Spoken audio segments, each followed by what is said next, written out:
Hello students, तो last video lecture में આપણે ત્રુટિ વિશે જોઈ ગયા, બરાબર? તો એમાં બે અગત્યના શબ્દો ચોકસાઈ અને સચોટતા. હવે તમને ખ્યાલ આવી ગયો હશે, બરાબર? હવે ત્રુટિ વિશે, તો ત્રુટિ કેટલા પ્રકારની હોય એટલે કે એના પ્રકાર વિશે આપણે જોઈએ. તો ત્રુટિના બે પ્રકાર છે, એક વ્યવસ્થિત ત્રુટિ અને બીજી છે અવ્યવસ્થિત ત્રુટિ. આ અવ્યવસ્થિત ત્રુટિ છે એને આકસ્મિક ત્રુટિ પણ કહે છે, બરાબર? હવે આ બંને પ્રકાર જે છે એના વિશે આપણે જોઈએ. તો પહેલો છે એમાં વ્યવસ્થિત ત્રુટિ.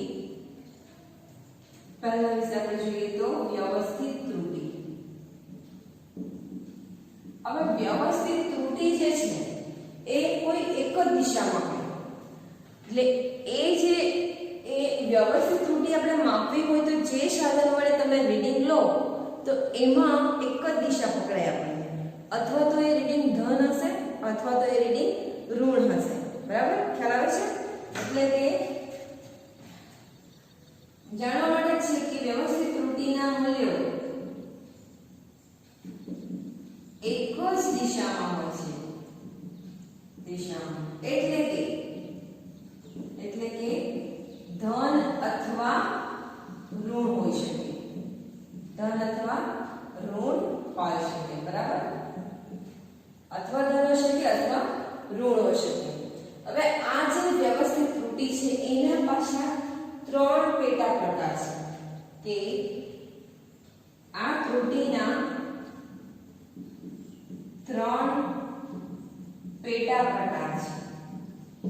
કયા કયા છે તે આપણે જોઈએ. તો પહેલો છે એમાં સાધનની ત્રુટિ, સાધનની ત્રુટિ. બીજો છે પ્રેક્ટિકલ ટેકનિક અથવા નામ તમને આપેલું છે પ્રયોગની પદ્ધતિમાં અપૂર્ણતા. અને ત્રીજો જે પ્રકાર છે એ વ્યક્તિગત ત્રુટિ, વ્યક્તિગત ત્રુટિ. તો આ જે વ્યવસ્થિત ત્રુટિ છે એના ત્રણ પેટા પ્રકાર છે, જેમાં પહેલો છે સાધનની ત્રુટિ, બીજો છે પ્રેક્ટિકલ ટેકનિક અથવા તો પ્રયોગની પદ્ધતિમાં અપૂર્ણતા, અને ત્રીજો જે છે એ વ્યક્તિગત ત્રુટિ છે, બરાબર? તો આ ત્રણેય જે ત્રુટિ છે એને આપણે ડિટેલમાં જોઈશું. તો પહેલી છે સાધનની ત્રુટિ, સાધનની ત્રુટિ. બીજી જે છે એ પ્રયોગ પદ્ધતિમાં અપૂર્ણતા, અને ત્રીજી જે છે એ વ્યક્તિગત ત્રુટિ, વ્યક્તિગત ત્રુટિ. હવે એમાં ફક્ત હું ઉદાહરણ તમને અહીંયા એક્સપ્લેન કરું છું, તમારે એની જે ડિટેલ આપેલી છે એ બેઠી બુકમાંથી લખવાની રહેશે. સાધનની ત્રુટિ, પ્રયોગ પદ્ધતિમાં અપૂર્ણતા અને વ્યક્તિગત ત્રુટિ તમને બુકમાં આપેલું છે, એ તમારે જાતે જોઈને લખી દેવાનું છે. હું તમને અહીંયા સમજાવી દઉં છું. તો સાધનની ત્રુટિ એટલે શું, બરાબર?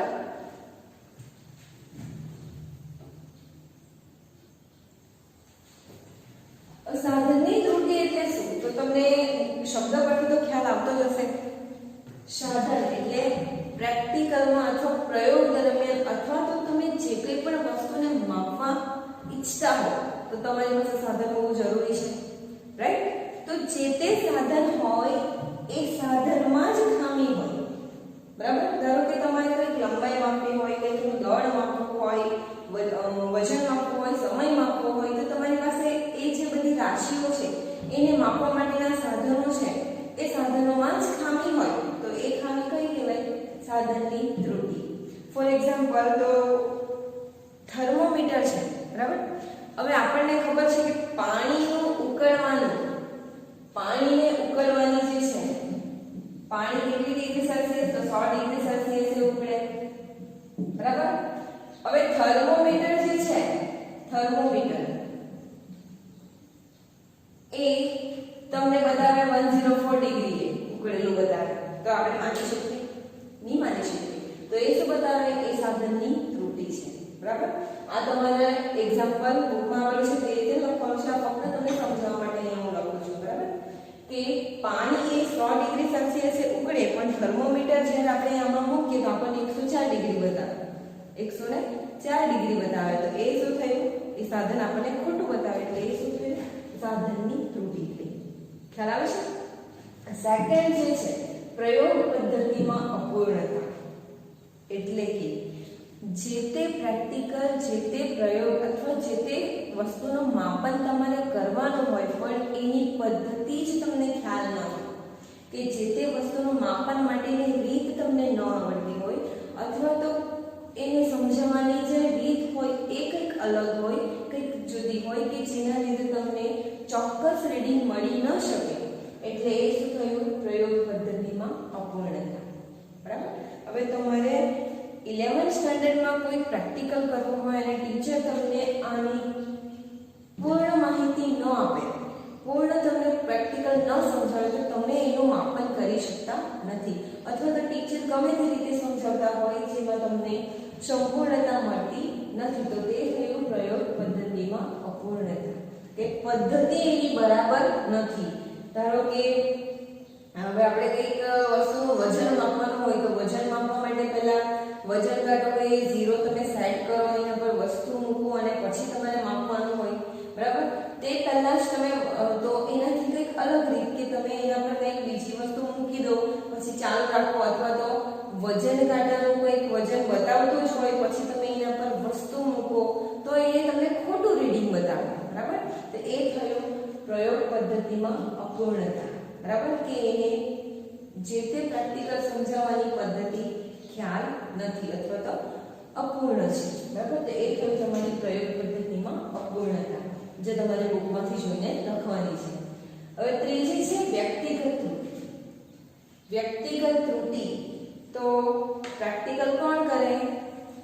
સ્ટુડન્ટ્સ કરશે. બરાબર. ટીચર એને સમજાવશે અને સ્ટુડન્ટ્સ કરશે. તો સ્ટુડન્ટ્સ એ શું થશે? વ્યક્તિગત.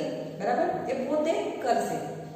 પણ હવે એવું થાય કે જ્યારે તમને કોઈ પ્રેક્ટિકલ આપી દીધો હોય, બરાબર, હવે તમારે ટીચરે એને એક્સપ્લેન કરી દીધો હોય પછી તમારે જાતે કરીને એના રીડિંગ લેવાના હોય, ત્યારે શું થાય કે ફોર એક્ઝામ્પલ તમે કંઈક પાણી ગરમ કરવા મૂક્યું છે અને અમુક ડિગ્રી થાય પછી પાછું 50 થી 70 ડિગ્રી સુધી તમારે ગરમ કરવાનું છે. બરાબર. હવે 50 થી 70 ડિગ્રી સુધી, તો 50 થી તમે સ્ટાર્ટ કરો છો, અહીંયા 50 ડિગ્રી થી તમે સ્ટાર્ટ કરો છો ત્યારે તમને ખ્યાલ છે કે 5 સેકન્ડ થઈ છે, 5 સેકન્ડ થઈ છે. 50 ડિગ્રીએ તમે ચાલુ કરો છો અને 5 સેકન્ડ થઈ છે. બરાબર. હવે એને 70 ડિગ્રી સુધી પહોંચતા કેટલો સમય લાગશે એ તમારે માપવાનું રહેશે. ટીચર તમને સમજાવી દે પછી તમારે આ પ્રેક્ટિકલ કરવાનું છે કે જેમાં તમારે 50 ડિગ્રી પર 5 સેકન્ડ છે, પછી તમારે 70 ડિગ્રી સુધી જોવાનું છે કે કેટલી સેકન્ડ થાય. તો એમાં શું થશે કે જે તે સ્ટુડન્ટ્સ સ્ટાર્ટ કરશે, બરાબર, સ્ટાર્ટ જે તે ટાઈમે કરી દેશે, બરાબર છે, પણ વચ્ચે શું કરશે કે એ ક્લોક ચાલુ રાખીને આમ તેમ આ બાજુ જોશે, આમ જોશે, અથવા કોઈ બીજા પ્રેક્ટિકલ બીજા ગ્રુપ કરતા હોય એને જોતો રહેશે. તો એને પ્રોપર ખ્યાલ નહીં આવે કે ધારો કે એમાં મેં પૂછ્યું કે 65 ડિગ્રી સેલ્સિયસ પર તારી કેટલી સેકન્ડ થશે, તો એને ખ્યાલ ન હોય. બરાબર. એટલે સેકન્ડ અપ જતી રહી તો એનું ધ્યાન ન હોય, તો એ કઈ ત્રુટિ કહેવાય? વ્યક્તિગત ત્રુટિ થઈ ગઈ. અથવા સાદું લોલક હોય. સાદું લોલક જો આપણે જોઈએ તો એનું બેસ્ટ ઉદાહરણ છે વ્યક્તિગત ત્રુટિ સમજવા માટે. તો સાદું લોલક આપણે જોઈએ તો સાદું લોલકની રચના કંઈક આ રીતની હોય. તમે અહીંથી જોયું જ હશે કે આ ગોળો એકવાર અહીં જશે અને પાછો અહીંયા આવશે. બરાબર. એટલે એક જ સાઈડ આપણે બતાવીએ છીએ અહીંયા. તો જ્યારે એ અહીંયા હશે અને પાછો અહીંયા આવે એટલે અહીંયાથી પાછો એ અહીંયા આવે એટલે એક આંટો પૂરો થાય, એક દોલન પૂરું થાય, એક દોલન પૂરું થાય. તો આવા 20 દોલનો તમારે આ રીતના કરાવવાના હોય. બરાબર. તો એના માટે તમારે સમય માપવો હોય. બરાબર.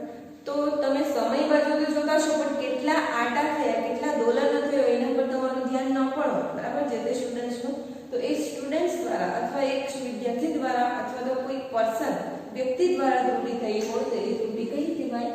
વ્યક્તિગત ત્રુટિ. ખ્યાલ આવે છે? એટલે ત્રણેય ત્રુટિ જે છે સાધનની ત્રુટિ, પ્રયોગ પદ્ધતિમાં અપૂર્ણતા અને વ્યક્તિગત ત્રુટિનું જે લખાણ છે એ તમારે બુકમાંથી લખવાનું છે. એના એક્ઝામ્પલ મેં તમને અહીંયા સમજાવી દીધા છે.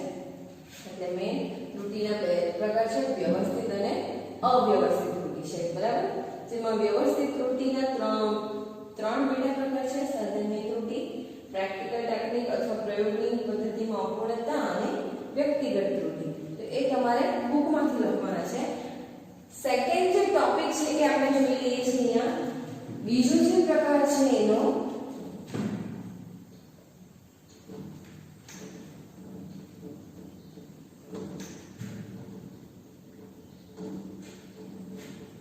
એ જોઈએ તો અવ્યવસ્થિત ત્રુટિ. બીજી ત્રુટિ કઈ છે તો અવ્યવસ્થિત ત્રુટિ અથવા એને આકસ્મિક ત્રુટિ કહે છે. આકસ્મિક ત્રુટિ. અવ્યવસ્થિત ત્રુટિ, અવ્યવસ્થિત પછી આપણને એટલો ખ્યાલ નહીં આવે, પણ આપણે આ શબ્દ જોઈશું કે આકસ્મિક. આકસ્મિક એટલે અચાનક, બરાબર. અચાનક થતી ત્રુટિ કે કંઈક એ રીતની વ્યાખ્યા આપણે જોઈ લઈએ તો આકસ્મિક ત્રુટિ એ આ પ્રકારની જે ત્રુટિ હોય, આ પ્રકારની ત્રુટિ એ ધન અથવા ઋણ હોઈ શકે. આકસ્મિક, હવે ધારો કે આકસ્મિક એટલે અચાનક થાય બધું, બરાબર. હવે ધારો કે તમે રીડિંગ પ્રેક્ટિકલ કરતા રીડિંગ લેવ છો, ધન રીડિંગ આવતા છે અને અચાનક તમને ઋણ રીડિંગ મળી જાય તો એ કઈ થઈ તમારી આકસ્મિક ત્રુટિ. એટલે એ ધન અને ઋણ અથવા નાનું અથવા મોટું પણ હોઈ શકે. નાની અથવા મોટી, સોરી, ઓકે. આકસ્મિક ત્રુટિ એ ધન અથવા ઋણ પણ હોઈ શકે અને નાની અથવા મોટી પણ હોઈ શકે. હવે ફોર એક્ઝામ્પલ આપણે જોઈએ તો આકસ્મિક ત્રુટિ માટે તો અચાનક થાય તો પ્રેક્ટિકલમાં એવું શું થાય કે જેના લીધે આપણને એના પ્રોપર રીડિંગ ન મળી શકે અથવા આકસ્મિક ત્રુટિ ઉદ્ભવે.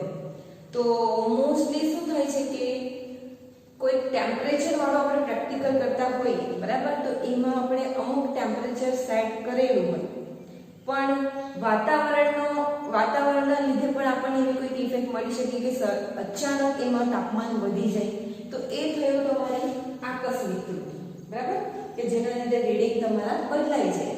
પછી બીજું તો એક આપણે પાવર સપ્લાય એટલે કે સર્કિટ વાળા પ્રેક્ટિકલ કરીએ, વિદ્યુત વાળા પ્રેક્ટિકલ કરીએ, બરાબર. તો એમાં શું થાય કે સડનલી લાઈટ જતી રહી તો એ અચાનક થઈ ગયું, લાઈટનો પાવર વધી જાય તો આપણા રીડિંગ બદલાઈ જાય. તો એ બધી જે ત્રુટિ છે એ શું થઈ ગઈ, શું કહી છે, આકસ્મિક ત્રુટિ, બરાબર. તો વિદ્યાર્થી મિત્રો, તમારે આકસ્મિક ત્રુટિનું આટલું વાક્ય લખીને પછી બુકમાં જે આપેલું છે એ જ એક બે ઉદાહરણ તમારે લખવા. આમ આપણો અહીંયા ત્રુટિના પ્રકારનો જે ટોપિક છે પૂરો થાય છે. તમારે એમાં પ્રકાર લખવાના, એના પેટા પ્રકાર લખવાના, પછી સાધનની ત્રુટિ એનું લખાણ તમને બુકમાં આપેલું છે, પ્રયોગ પદ્ધતિનું પણ આપેલું છે અને વ્યક્તિગત ત્રુટિનું પણ આપેલું છે. પછી તમારે બીજો આ જે છે અવ્યવસ્થિત ત્રુટિ એ સમજાવવાની, એ પણ તમને લખાણ બુકમાં આપેલું છે, એ તમારે જોઈને લખવું. પણ આઈ થિંક તમને ખ્યાલ આવી ગયો હશે ત્રુટિ છે એ કેવી રીતે ઉદ્ભવે છે. ખ્યાલ આવે? નેક્સ્ટ ટોપિક નેક્સ્ટ વિડિયો લેક્ચરમાં જોઈશું. Thank you.